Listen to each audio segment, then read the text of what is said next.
So my name is Cynthia Macluskie. I have a 17-year-old son who was diagnosed with autism at 2.5. And I remember standing in my front room thinking, this system sucks. And when he doesn't have autism anymore, I'm going to fix it. Well, he has lost his diagnosis. He's in college early and he's doing great. And so then I decided to dedicate my time to fix the system that I thought sucked. So I have been doing this for about 12 years, and I'm on the Governor's Council, and we're redesigning the entire system, hopefully. We've submitted our recommendations to the Governor to make the system work better. So before you can redesign the system, you actually have to understand the system, and so it was interesting. We had medical directors, providers, head of access, and a couple parent advocates, and actually no one understood the system completely.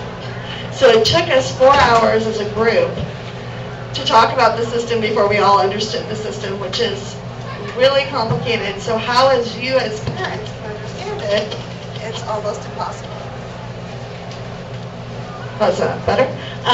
So I'm going to get started with what we learned. So first you need a diagnosis. Does everybody have a diagnosis? No. Okay, so can you hear me? Okay, well, I don't know. It's not working. I'll just talk loud. How about that? So first you need a diagnosis, and this is confusing to a lot of people because sometimes you'll get a diagnosis at the school, but that diagnosis DDD and long-term care doesn't like. So you need to get a medical diagnosis. So you have an educational diagnosis and you have a medical diagnosis. In this state, there are 3 people that can give you a diagnosis: psychologist, psychiatrist, or developmental ped. In other states, it would be a neurologist maybe, but in this state, they prefer it be a psychologist, psychiatrist, or developmental ped. You need a diagnosis of autism spectrum disorder. So we have a list on our website. If you need a diagnosis, you want to make sure you're getting someone who's familiar with autism, because autism is complicated and lots of times kids can be misdiagnosed, especially girls. So girls look more like ADHD, anxiety, but they might have autism and it's harder to get diagnosed later. So you want to make sure you're going to someone who actually knows what autism looks like and has a lot of experience. Once you do that, you have to contact 2 different systems: DDD and long-term care. Now, is there anyone here with DDD? Okay, so you might be a little bit offended, but I'm sorry what I'm going to say. But DDD, getting into DDD alone provides you no service because they don't have any money. So you get case management, which really isn't a service because there's nothing to manage because there's no money. So you need to get into DDD and long-term care. So I prefer to apply to DDD and long-term care at the same time. They prefer that you do not do that. The reason I suggest you do that is because DDD is not mandated by statute to be able to put you in the system. That's nice. It's a little hard on my voice. So DDD can take a longer time. Long-term care is 45 days to process you through the system. So when you apply to both, you end up saving time. No one's really crazy about it, but there's no reason why you can't do it, so that's why we suggest you do it. So, because if you do it the way that they like, it can take you 3 to 6 months before you're getting services. If you do it the way that I'm suggesting, it takes you about 45 days. So you need to be a resident of Arizona, you need to have a developmental disability of autism after the age of 6 or at risk of autism before age 6. You have to be diagnosed before 18, and you have to have functional limitations in 3 of the 7 areas. This is coming up lately a lot with kids who were diagnosed with autism and put into the system with DDD and long-term care. And then what happened was, at 6, they're told they need to be redetermined. That is actually not true. You only have to be redetermined if you were put in the system at risk of autism. But if you were 3 and put in the system with a diagnosis of autism, you do not have to be redetermined. Now, this is still happening. DDD is still doing this. I'm working with the governor's office and access to correct the problem. Because in actuality, it's not required for you to do retermination as long as your paperwork was submitted with autism. I got a question on, he got diagnosed with Asperger's, and when we first started looking into all the programs, they said because he had Asperger's instead of saying it. Right, okay, let me, I'm sorry, Cynthia, can you just wait? Right behind you. We found a cell phone in the women's bathroom when everybody, just check to make sure you have your cell phone. If not, it's at that front table where you checked in, if you don't have it. okay, so let me talk about that. So the diagnosis has changed of autism recently. So you might want to re-diagnosis that says autism spectrum disorder and not Asperger's. Because Asperger's isn't a diagnosis. But we're going to get to the other part of your question in a minute. The next place you have to do is you have to apply to long-term care. A diagnosis alone does not get you in the system. So just because you have a diagnosis of autism doesn't mean you're allowed in the system. You have to show that you're endangered of being institutionalized without services. So what that means is they use a PASS tool. Does everybody know about the PASS tool? Okay, so you really need to know about the PASS tool. It's your gatekeeper. On our website, www.phxautism.org, there is a button that says newly diagnosed. Click on it, and what you'll see is the PASS tool, the appendix to the PASS tool, information on the PASS tool. There's a lot of data there, but you need to download it all, and you need to know it. Listen to me, you need 40 points. How many points do you need? 40 points. So these are some tricks that I'm going to tell you that will be helpful for you. The problem with our children is they need a lot of prompting, but they look like they're functioning at a higher level sometimes than they really are, because we do a lot of prompting. But when they're adults, there's not going to be a little prompter walking around them, prompting them to live their life, right? They have to become independent. So the way that they can become independent is to learn how to live without prompting. DDD long-term care PASS tool is designed, and they don't tell you this really, so your child needs to be able to do something every time. If they can't do it every time, they can't do it. The answer is no. So I like to give this example. Can your child brush his teeth? Well, unless he can wake up in the morning, say, hey, I'm going to brush my teeth, go into the bathroom, turn on the water, get the toothpaste, not the hemorrhoid cream, brush his teeth, do a good job, turn everything off, and then do it at night? The answer is no, he can't brush his teeth because he's not doing it independently. So when they ask you about this, when they ask you the questions, you have to think to yourself, can my child do it independently? Now, some people might find this offensive, but this is how I thought of it when I did it for myself. I kept the Why My Kid Sucks journal. And that journal was everything negative all the time. So I was acting like a nurse, and I was charting only bad behavior. And the reason that I was doing that is because as parents, we look at our kids, and we love them so much, we see the best in them. But when we're doing this interview, it's not about the best of them, it's not about their best day, it's about what they can really do. So charting helps for two reasons. One, it helps you really see what your kid can and can't do. Two, it helps you see behaviors that are really a problem that you may not notice. Because lots of times things happen that we don't track. It also is good to keep, I kept it long term with Mark because I wanted to see whatever therapies we were using wasn't really working. So if I was talking about the same activity and it was happening over and over again and we were doing ABA and that wasn't clearing that issue up, then we have a problem we have to look at. You had a question? Would that be also looking at it like unmedicated? You know what I mean? Like, do you answer yes or no based on, like, my son has severe ADHD, would that be unmedicated? He's not able to do it, but you know what I mean? Well, if he can do it on medication, the medication has him stable, then you would have to answer accordingly. If you didn't want him on medication because you felt like that was unhealthy for him in some way, then you would answer how he was when he was unmedicated. Whether he's medicated or not is a decision you and your doctor make, they don't make. But you have to really make sure that you're being honest about what they can and can't do. And that's hard for us parents to do. And then the other thing is you have to be careful about examples that you give. And I'll give you one that just happened recently. A family had a 17-year-old, severe autism. Can your child feed himself? Absolutely not. Well, are you sure? Well, he can't get the popcorn out of the cupboard. So what did long-term care do? They marked it as child being able to feed himself. So you have to be careful how you answer. So the answer is no, unless they can do it every time on their own, independently. When they say, are you sure? Yes, you're sure. So here's another rule that I have when you apply. You have one person who leaves with the child. They have to see the child for a moment, but the child does not have to be there. I don't think a child should ever be there in that interview. This is why. We should not be talking negatively about our children in front of our children, whether they're severely autistic and nonverbal or not. You don't know what our kids can take in and what they can't take in. It is not appropriate ever to have a negative conversation about our child in front of our child, right? So it's not okay.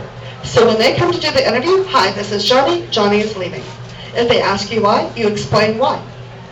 Then the second thing you do is you have a second person with you. They're your witness. So when they say, are you sure? The other person can say, yes, we are sure. No, the child can't do it. They are also the witness to what's going on, because sometimes what you answer and what they write down are not the same thing. You should always ask to see what they're writing down before they leave.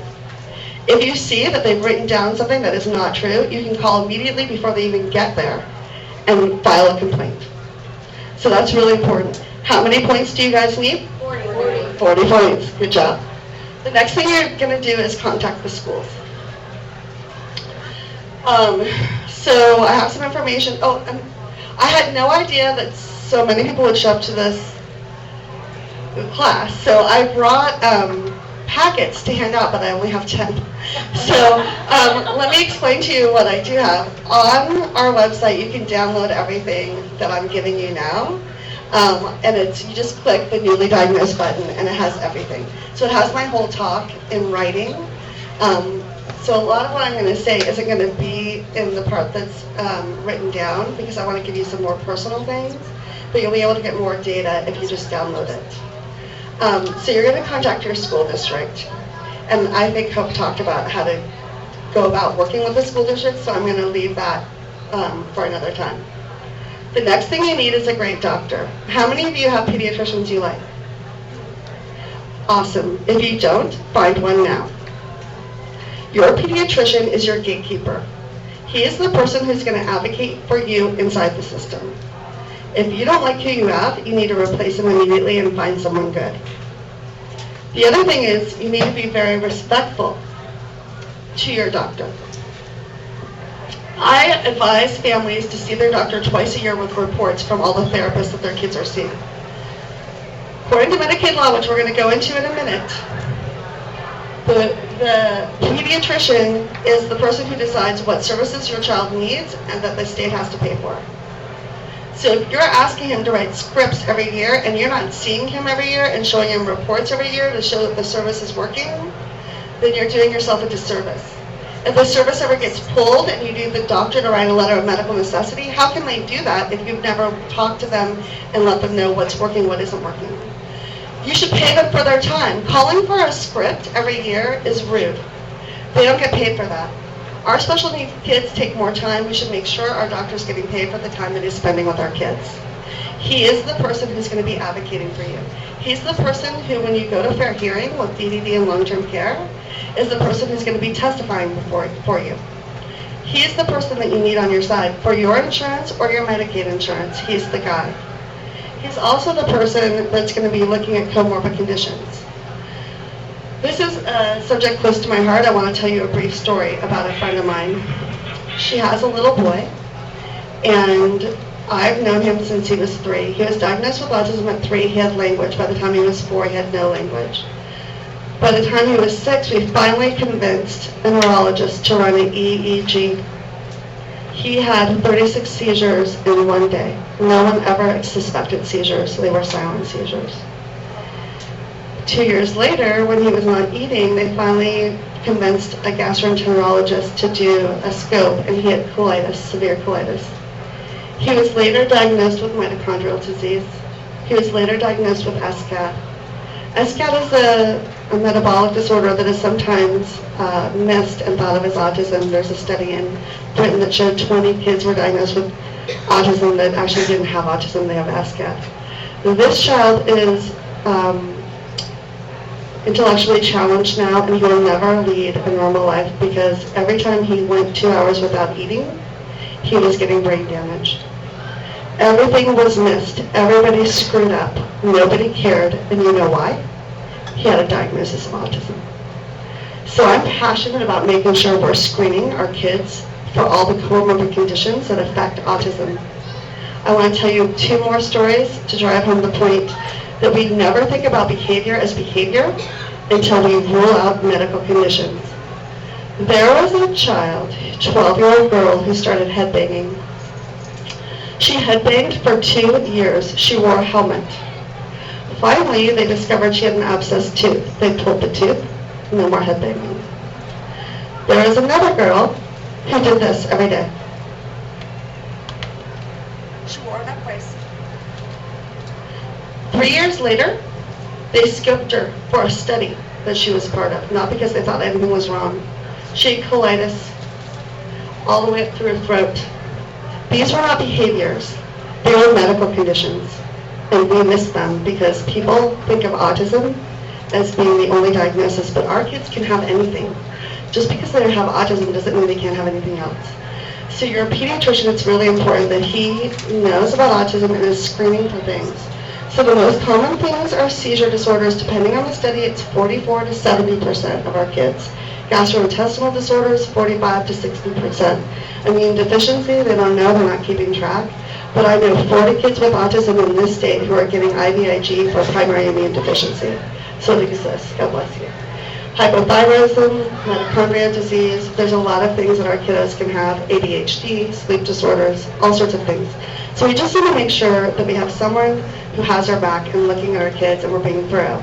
Because we're paying for therapies, they may not be working if our kid is medically compromised. Can you touch on number 3 a little bit for me, please? Pardon me? Can you touch on that number 3 a little bit? The immune deficiency? No, Hypothyroidism. Oh, hypothyroidism. There's a study out that shows a lot of our kids have hypothyroidism. No one knows why. So it's a simple blood test that your ped can run when he's doing regular blood work, and it should just be run periodically to make sure that there's nothing going on. I'm really proud to say I've worked with PCH for years. I wrote a letter that was sent to every Arizona pediatrician in the state. I've tried everything to make sure screening is happening. This year, I was honored to serve on the Governor's Council of ASD.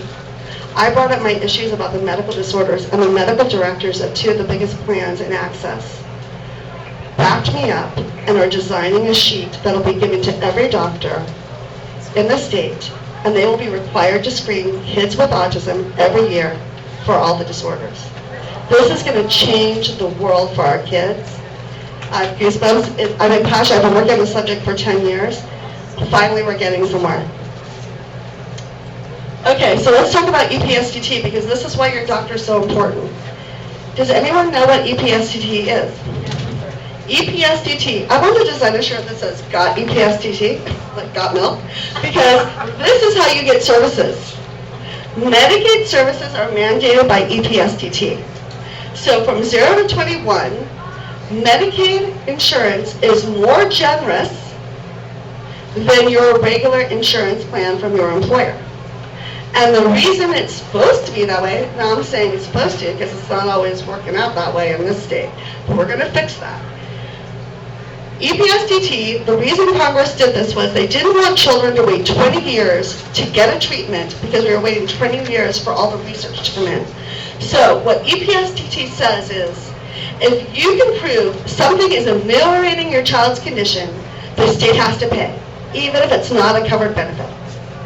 Did you hear that? Even if it's not a covered benefit. If you can prove that something will ameliorate your child's condition, they have to pay. So when they say ABA is only covered from 3 to 6, not true. That may be their policy, that may be what they want, but that doesn't mean that that's true. Their policy does not dictate your medical care for your child. Who does? You're a pediatrician. He is the prescriber for EPSTT services. So you get why he's the most important person, why you want to love him, why you want him to love you. I always say you have to find your pediatrician. It's like dating. You want to find the guy you want to marry, because he's your guy, right? So I do little things like this. When I come in, I bring cookies. When I send my Christmas cards, so my son's services, so at one point I had 15 people that were providing service. I did a picture of our family on the front, a picture of my son in the inside, with a note thanking them for being a member of our team and fighting for our child, with a $5 gift card to Starbucks. Now, are doctors allowed to accept Starbucks cards from you? No. But I only had one doctor in 15 years send me one back. It's a nice way of saying thank you. I mean, they have plenty of money. They can do it. But it's just a nice thank you, and it drives home the point that you care about them. And that's important, because they are the person who's going to negotiate for you in your system. You decide you want ABA services and your kid is 9, who's going to have to testify for you? Your pediatrician. So you want them to like you and your kid and understand what's working for your kid and why. Does that make sense to everybody? So that's super important. So EPSTT. So in some states, this is crazy, but in some states, families have even gotten HBOT paid for. So that's hyperbaric chamber. They got to pay for through Medicaid because they were able to prove that it would ameliorate their child's condition. So just remember, it doesn't have to be a covered benefit. One of the reasons that we have this governor's committee is because of EPSTT. I've been trying to sue the state for 10 years. Nobody would represent me. It was too expensive. But CMS, which is a federal agency, released a letter that drove home the point of what I've been saying. And all of a sudden, lawyers were contacting us all over the place saying, do you want to sue? Yes, we do want to sue. So we go to the meeting with Access and everybody, and there's 20 government lawyers, and there's 20 other lawyers, and there's like 5 of us normal people. Nobody says anything because there's too many lawyers in the room. And the governor said, why don't we have a committee and redesign the system? Why not work together instead of suing us? And I think he was really genuine. And so we did, and we came up with some great ideas that I'm excited to see if he implements them. We'll know in April. So if you do have a problem with EPSD services and you're not getting it, I have a lawyer who wants to represent you, so let me know. Insurance. So insurance is just as important as Medicaid. So if you only have Medicaid, that's one thing, but if you have 2 insurances, you want to maximize your insurance benefit. Medicaid is supposed to be payer of last resort. So one of the complaints I had, and I took all the way to the governor's office, and I'm hoping it's going to be fixed, is DDD is currently paying for HAB-M ECM services, which is basically ABA. But they're not billing insurance companies because they're using codes that insurance companies don't use. So we're paying $4 million for services for our children that aren't being billed first through primary insurance. So that's a waste of money, and we should care about that as a taxpayer because our kids are sort of expensive. We want to make sure that everybody's paying their share. So your primary insurance is the one that's supposed to be the primary payer. Medicaid only pays for what your insurance won't pay. It's very complicated how to use both systems. I teach a class just on that. But I want to make sure that you read your plans. Make sure that if they say something isn't covered, ask to see the policy. Same with Medicaid. If someone tells you they can't cover something, why? And I need to see it in writing. If you ask a support coordinator for a service and they tell you no, did you ask for the service? No, you didn't. The only way you get a no from DDD is a notice of action, an NOA. So if you asked for a service from a support coordinator and they told you no, they never actually input it. Now they may say no because they know in reality it's not a covered benefit, but you need it to be in writing so that you can fight it. So you always need an NOA. If you ask for something and they say no, you say, I'm waiting for my NOA. Okay? Support groups. One of the things I want you to do is join a support group. When my son was diagnosed, I thought the support groups were stupid. I didn't want that. I could do it on my own. But the research really bears out that we need support and that it's very important for our own emotional well-being that we have it.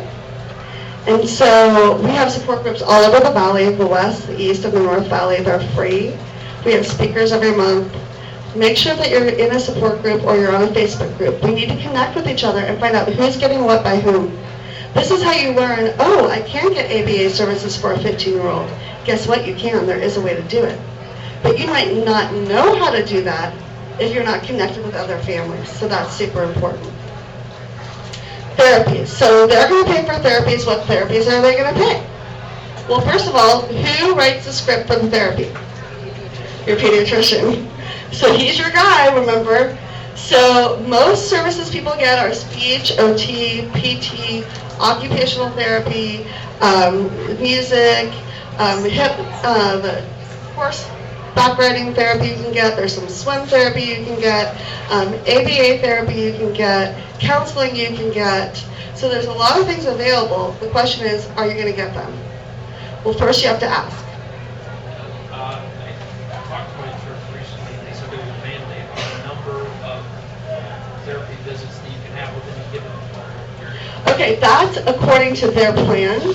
And the state law says that whatever visits they say, they just have to apply to everybody equally. So if they say you only get 20 speech visits, then it has to be 20 for everybody, for stroke victims, for autism, it has to be the same number. So what they used to do is go, oh, you have autism, you get 0. You have a stroke, you get 100. They can't do that anymore. Everybody has to be the same, but they can limit it according to the plan. And what you need to know is who wrote the plan. Did your company buy a plan off the shelf? Or did your company, are they self-funded? Did they design their own plan? So let me give you an example. My husband has a self-funded policy. I had a naturopath call in a script for me. United does not pay for scripts from naturopaths. However, my plan does. So at first United denied it. I'm like, this is ridiculous. I've read my plan. And I had to go all the way up the chain. It took me 2 months. My husband's like, just get the doctor to write it. And I'm like, no, this is my plan. It's supposed to work a certain way. Dang it, it's going to. So it turns out, I hear from the very high up, that there was 9,000 people that were denied scripts. Guess who called? Me. I'm the only reason they knew. So you need to know your plan. Because if it's self-funded, it might not, even though United is implementing it, they didn't write the plan, your company did, and your company's paying the bill. So that's really important. So you get scripts for your therapies. You need scripts every year. They need to be submitted to DDD. You can ask for things that your support coordinator tells you you can't ask for. You can ask for anything that's reasonable that your child needs. If they can ameliorate your child's condition, they have to pay. This is super important. When they tell you cannot get ABA because your kid's 4 and you missed the deadline, that's ridiculousness. It's not true. Every single family that I've helped in the last 2 years who went to fair hearing got a deal the day of the fair hearing. You want to know why? Because they know I want to sue them. And they can't deny the service. But if they tell you no and you walk away, they save a bunch of money. So you need to understand your primary care person matters. Make sure you have a script, a letter of medical necessity. Make sure you get an NOA and make sure you respond to the NOA. Because if you go to fair hearing, most often you'll win. It's very important.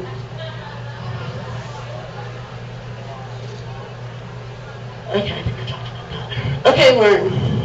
Learning is important. There is no medical home for autism, really. There's no expert. There's no autism expert, really. Guess who the expert is? You. You got to read the research. You got to be up on the research. My pediatrician for my son sends families to me all the time because I'm the one who walks into him and goes, here's the research, I want the test. Here's the research, I want this. So he knows that I know what I'm doing. And he doesn't have time to do it. I was talking to a neurosurgeon who was telling me that there's 300 published studies a day in his field. He has a research assistant that just reads through them, and he only sees 10 a day. Now, we're talking about peds. How often do they have time to read a study? They don't. So it's really up to you to be advocating for your kiddo. I also teach a class on that. I'm happy to do that. There's lots of books out there. there's just new research coming out all the time. When my son was diagnosed, they said there was no regressive autism. Now we know there is. When my son was diagnosed, they said there was only one kind of autism. According to Dr. Melman, they now think it's between 100 and 125 kinds of autism. You want to know why? Because autism is the outcome diagnosis. We're basing it completely on behavior. I love Dr. Melman has this story where, and he says it better than I do, but I really like it. So his dad was a great guy, and then all of a sudden, one night he came home and he was an ass. And for 10 years he came home and he was an ass, and everyone was like, Dad's an ass. Well, then they realized he had type 2 diabetes, and when they treated it, Dad was no longer an ass. So the label of ass was changed to type 2 diabetes. We diagnose autism based on behavior, not on anything else. So we have no idea what is causing the behavior, and it would be very different for all these different kids. One of the reasons studies are so hard to fund for our children is because we can't stratify the different autisms. So when we do studies, nothing seems to work because we have them all lumped together. We have no idea what we're doing. So we need to be making sure we're learning all the time. This is a lesson that I'm learning. It's a marathon, not a sprint. So in the first few years, I kept thinking that if I ran hard enough and fast enough, I would get my son to exactly where he needed to be, and then I would go back to my life. Well, 6 years later, I realized I didn't even know the man sitting next to me. He was voting for somebody. I can't remember who he was voting for, but I was like, what the hell is going on? We've been married. I don't know who you are. So I realized he was working. I was doing autism. We checked out. We were hyper-focused, and that's not the way to live your life. Autism is a marathon. Raising children is a marathon. We can't put ourselves, our marriage, other things on hold and not take care of ourselves.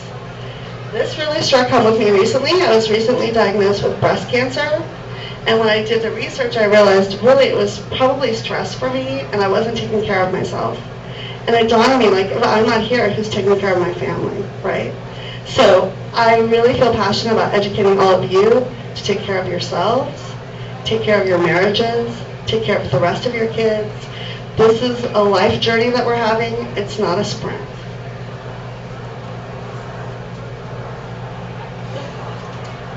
The other one was like, you're not superwoman. For all the moms out here, we need to make sure that we're taking care of ourselves. You know when they say on the plane, put the oxygen on your face first? Well, we really need to do that because we're responsible for our kids, and if we're not there, who's going to be there for them? We're going to leave a husband and children behind, and it's just too much. We have to make sure we're taking care of ourselves. This is the most important thing I'm going to say to you today, I think, in my opinion. You are the bus driver. You're driving the bus. And what I mean by that is, there's so many professionals out there that are going to tell you, you don't know, you're just a parent, I'm the expert, do what I say. That is ridiculous. You do know. You know your kid better than anybody else. You are the only person who has skin in the game. Whatever an expert tells you, when your kid is on the couch when he's 25, they're not going to pay the consequence for being wrong. Who's going to pay it? You are. So I like to think of myself when I was doing therapies, I'm driving the bus and I hire my experts and they're all in the back. We all have to agree on the same goals. If they don't agree on my goals for my kid, get off the bus. Because we're all going this way and we all have to have the same goal. I have several stories that I can share with you. One about speech therapy. When my little kid was not talking, they told me, you have to pick something. Language, PACS, or sign, but you can't do all three. And I said, no, I'm doing all three. I'm giving him every opportunity to talk. I fought with that speech therapist for a year. Well, now the research bears out that I'm right, she was wrong. I have been to more than one conference when a speaker came out and said, I'm sorry, for 25 years we told you to do A. We now realize you should do B. So what I want you to know is you know your kid better than anybody else. And every kid with autism is different. So you and your husband have to be the ones that decide what is the right thing for your kid. No expert. You can take what they have to say under advisement, but they're not the boss of you, you're the boss of them. Remember that. And don't let them make you feel like you're below them, because you're not. Marriage. So I ignored my marriage for 6 years, and it took me 8 years to repair my marriage. I should have just did the time in the beginning. I wish I would have known that. People like to tell you scary statistics of like 87% of families with kids with autism are divorced. That's not true. It's actually, the research does not bear that out. But we know that stress in a marriage is hard, and so we have to take care of ourselves and our marriage. And I just want to remind you that, again, it's a marathon. Hope. This is my son, Mark. He was 16 when this picture was taken. This picture is from the New York Times Magazine. He participated in the Good Outcome Study with Dr. Fine in the University of Connecticut. He is one of 14% of kids that no longer have autism. They completely lost their diagnosis. This is the second study she did. The first study, people were like, that can't be true. So she did the second one of older kids. My point in telling you this is that all of our kids can improve, regardless of where they start, and there's always hope. I like to give an example of, does everybody know Jim Adams here? Jim Adams is the president of the Autism Society of Greater Phoenix. He's also an ASU professor. And I'm going to tell you about his daughter, and I want to tell you about my son. So my son has a very high IQ. He was gifted. He regressed into autism. He lost all of his language. We were able to get it back. I homeschooled because when I had him in Cave Creek, a bunch of people sued that year and won. I decided not to sue because I don't really get along with people anyways. I always want my own way. So I didn't think, like, if we're going to sue, we're going to sue every year, because when was I going to be happy? So I decided to homeschool. But before that, they told me he would never be mainstreamed. And actually, UC Irvine told me that he would have to be institutionalized. So the other day I was talking to him, and he goes, well, remember when they said I had to be institutionalized? And I said, yeah. And I did. And he's like, what? And I'm like, I put you in college. So, but we did a lot of therapy. We did 45 hours of therapy from 3 to 7. I homeschooled, so I did intensive homeschooling even then. We did a lot of biomedical stuff. Jim Adams has a child. She's 25. Most people would call her low functioning. She has very little language. She's intellectually challenged. She has better functioning than some adults I know. I mean, typical. Because they spent a ton of time with her. She gets up in the morning, she makes her own breakfast, she takes her own medicine, she takes a shower, she gets dressed, she goes to her job. She earned enough money to actually pay for a cruise for her to go to a Disney cruise.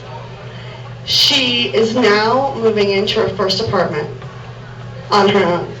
When you saw her, I would tell you most will be, especially the people who have high functioning kids, because I feel like you have low functioning kids, or I feel like there's this rivalry. It doesn't really matter what you label our kids.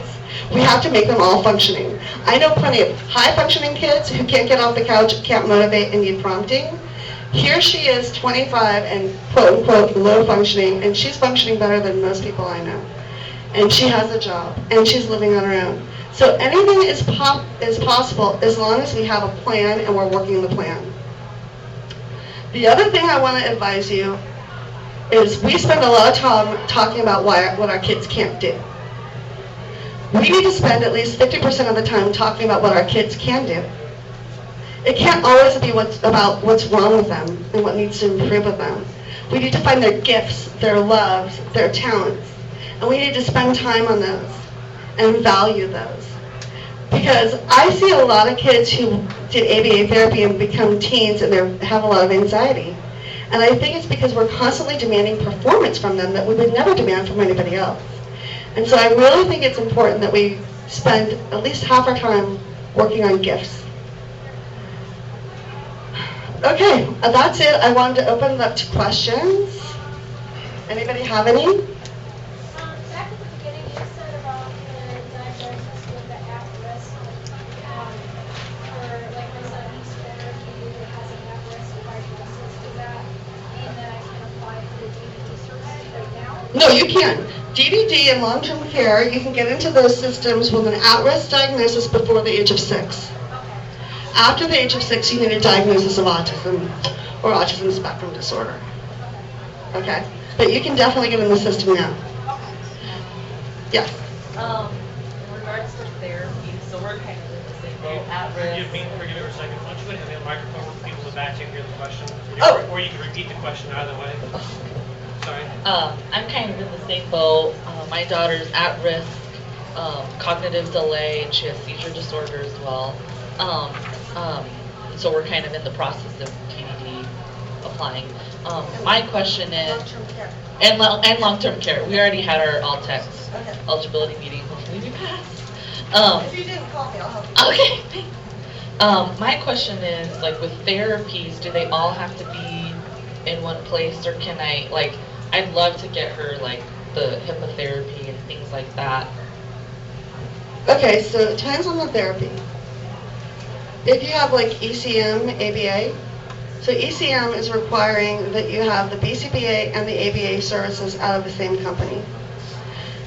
That's why HAB-M is being phased out. Because HAB-M let you have a BCBA with one company and then ABA therapist with another company. But the problem was that's really hard to manage because the BCBA can't do anything to the other people in the other company. So it makes sense on the one hand. On the other hand, we don't have enough therapists, so it makes it hard too. When it comes to speech, OT, and those kinds of things, they don't have to be at the same clinic. I think some people like to do that. I think that's what people are moving towards, trying to get clinics so you can do all your services in one place. But you're not required to do that, and especially if there's not network capacity. So that's a really important word, network capacity, because they're not allowed to have wait lists, and you're supposed to be able to get the service. So if you're having trouble with the service and they're saying you need it from a certain company, or you're already signed up with a company and they don't have a worker for you, you should be allowed to change companies because they can't provide the service, and you shouldn't be on a wait list. Okay? Also, I want to talk about one other thing I didn't mention.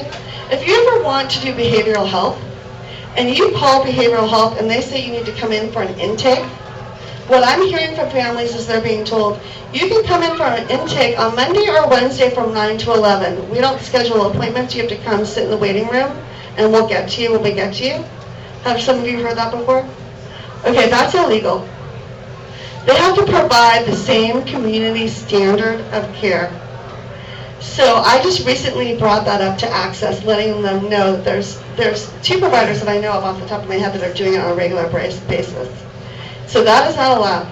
They need to make an appointment for an intake for you.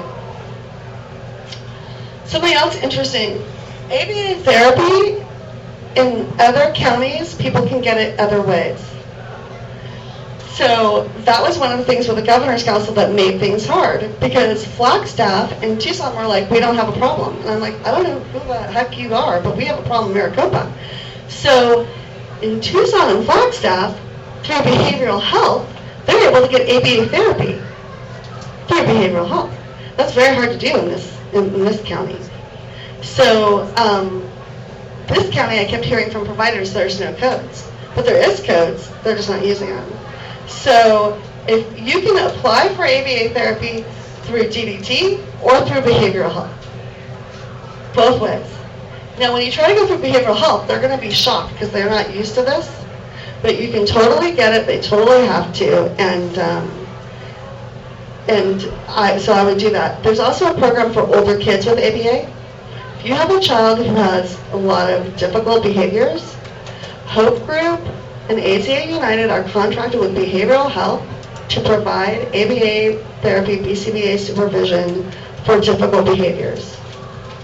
So that program exists. Do you know of any services for Native Americans, specifically Navajos, that would work directly with Navajo children that are living in the city and not on the reservation? Are you saying that because of language barriers? No. Just specifically traditional type of values, just being among people that my son is used to. I see. As far as family, Right. you know. I don't know the answer to that. So she's looking for providers that would work with her culture. This is something I would like to say about that. There's a lot of providers that are going to be in your home. They're going to be intimately involved with your family. The first thing that I would suggest you do is meet as a family or husband and wife and talk about what are our values. So for me, I was an attachment parent. We did co-sleeping, breastfeeding. We were earthy, crunchy in that way, and we were looking for providers that saw life the same way that we saw it. So There's some companies that are highly structured ABA. Well, I would never hire those people because that doesn't fit my values as a family. There's some BCBA companies that really don't want parent involvement. Well, that wouldn't work for me. I would never hire an OT that said that I had to be out of the room and I couldn't participate. My child never had speech. My child never had a therapy that I wasn't in the room for and learning with. Because this is the other thing that I felt strongly about. Providers come and go. Who's the only person who stays with the kid? You. So they should be training you. And so often I find families have workers trained. Well, have workers leave all the time. So I would really talk about what is it that you value? What is it that your child needs? What are your child's strengths? What kind of environment does your child thrive in? And that would involve culture too. And then I would be interviewing providers and making sure that they're a good fit for what you're looking for. Because just because I like somebody doesn't mean you're going to like them. We have different values, we have different upbringings, different cultures. So we need to make sure that when we're getting people, we're getting the right people for our family. My question is, I was approved for the DDD. My son has an IEP at school, but he's had no therapy at all. How do I go? Did you apply for long-term care? So she has DDD and her child has an IEP, but he's never gotten any therapies. Do you have long-term care? So have you asked for services? No, I usually, maybe I don't have the time to look for the services or to reach out. So I was doing like out-of-pocket myself, but that wasn't working. No. Don't do that. Make people pay for what they're supposed to pay for. That makes me crazy. No, you need to talk to your support coordinator. First, you need to go to your primary care physician. And you need to talk to him and get scripts for the therapies your child needs. Then, when your 90-day review, you need to submit those and say, we need these services. You can even ask for a list of all the providers for each of those services and call yourself. But, you need to be getting those services from DDD long-term care. They're supposed to be paying. Or your private insurance, but you shouldn't be paying out of pocket. Yes? As a one-on-one for her, as a one-on-one for her child, I found that therapy is working well for him. He run like a rabbit, and maybe he can have it before he starts running, but I take him out and he starts running.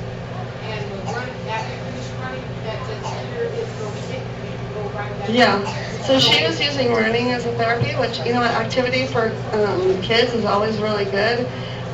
Heavy work is always good for kids with ADHD and boys in general. So, but definitely you need to get the services from DDD. Scripts, are those specifically for just DDD, or is that for even private insurance to go to the pediatrician? Well, usually your primary care does a referral for you to use your private insurance. But this is what I mean by complicated. So when you're dancing your primary and your secondary insurance, depending on whether you can afford copays. So I can afford copays, so I don't give a crap. I'm not going to use Access. I'm going to use my primary care unless my primary care won't cover it. Like, in my primary care will not cover speech from the ages of 5 to 21. So then I would get speech from DDD because that's my only access to it. I should say Mark is no longer in the system, so I don't have this, but I'm just giving you an example. So if you want to use both because you don't want copays, you need to have a pediatrician that takes both your insurance and Access. You need to have that pediatrician write scripts for every service and a referral for everything that you're going to do. Because that way, the DDD will pay the copays, so you don't have to pay anything out of pocket. Does that make sense? Right. So I would do more like what you did, where just for the insurance, but I was just wondering, so it's... it depends on your plan. Like my plan, I can self-refer all day long anywhere I want, but that's my plan. Every plan is different. Okay, so I just need to be aware of what I... Yes. I advise people to download their plan every year and really look at it. Because like, for my plan, I was one of the 7 moms that passed the autism insurance legislation. And every one of the 7 of us had self-funded plans that would never be able to use that bill. Well, 2 years ago, I read my husband's plan, and ABA therapy is covered. It's never been covered before. He's worked for 10 years. Well, it turns out there's these lawsuits at self-funded policies because they're saying that they're discriminating against our kids. and then they're not providing mental health parity. And so some of the really large self-funded companies are now paying for ABA, and that would have just, I had a family just the other day who called and said, we're private paying for ABA therapy, we want to buy a secondary insurance. I said, well, did you already talk to your insurance company? Oh, we don't think that they cover it. Well, did you read the plan? Well, no. Well, read the plan. Well, we don't think, I'm like, seriously, read the plan. They got back to me, they have ABA coverage, and they've had it for years. They didn't know it. Because they just never looked. The plan changed, and they never looked. Yes? What about getting a diagnosis for a high-functioning autism? Well, there's no high-functioning autism. I mean, there's just autism spectrum disorder. Yeah. Because I ran into a problem with my insurance where I got a referral for a psychologist. I call them, I get put on the list, and I get a call back, they're not taking patients. So Through access? no, I don't have access. Oh, so private. United Healthcare. Okay. We get the runaround sometimes with him because I went to schedule it and everything, and he's 15, and we only take kids that are people that are over 18. Okay. That was after I gave him my name and everything. And I'm thinking, wait a Right. minute, how are we supposed to? But this was given to me by my doctor. When it was a Right. referral. So what I would do is you call your plan, so call United and say, we have a child that's this age who needs this service, and I need a list of the providers that specifically treat my kid for this condition. And they're supposed to be able to provide you with a list. Yes. I can answer a couple of questions. My son was diagnosed with high-function Asperger less than a year ago. To answer to your question, my son is in track and field and cross country, and it helps him a lot.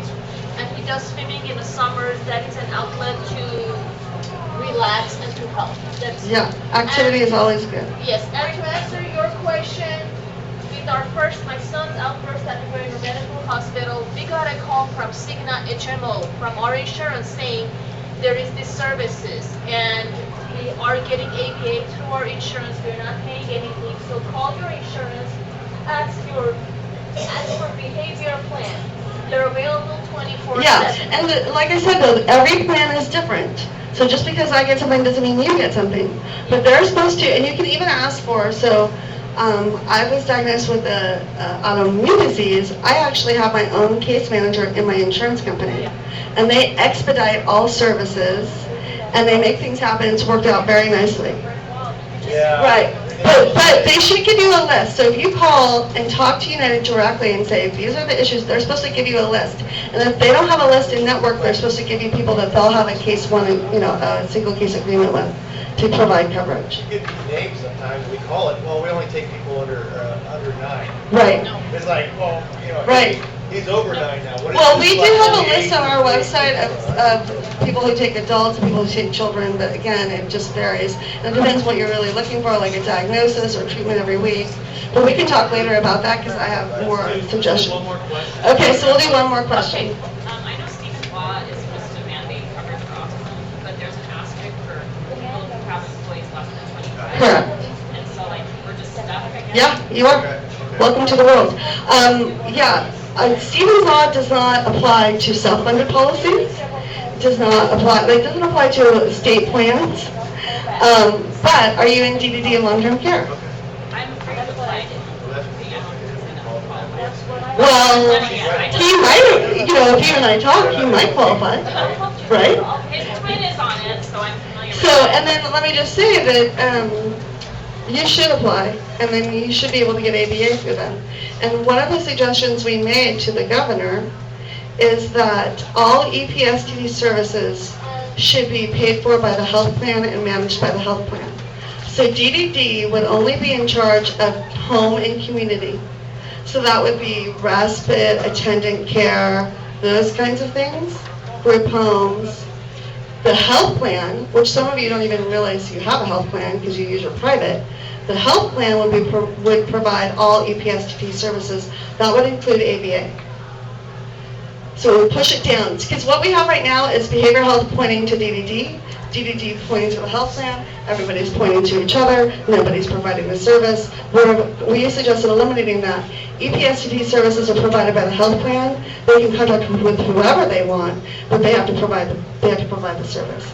And I really believe, because the governor scheduled a photo op with us, that he's going to implement the plan in some way, because why do a photo op? So I think you really need to, and there's nothing to do with that Stevens Law. I mean, we just... Obamacare doesn't, if we take our child off our plan and put him... Okay, so this is very confusing, and this is really important to know. Obamacare is supposed to cover ABA therapy as of 2016 because they have to follow whatever mandates in the state. If you have a child, I just had a family that wanted to do this. They wanted to buy an Obamacare plan, and they also had their kid in long-term care, but they didn't want to fight long-term care to provide the ABA service. They just wanted to buy the plan. That's actually illegal, and it's fraud, and they can't do it, and they would be on the hook for a ton of money. So if you're in long-term care, you cannot put your kid in an Obama plan. It's very complicated, and you would really need to talk to a lawyer who really understood the law to make sure that you're doing that, because there's a lot of rules that nobody really understood that are just coming out. So it's very, very complicated. So I'll just put that out there. But yes, if you put your whole family on Obamacare, you should be able to get that service, but you should be able to get that service through Medicaid. I mean, you really should, so let's talk after. Okay, you guys, I hope that was really helpful. Thank you all for coming.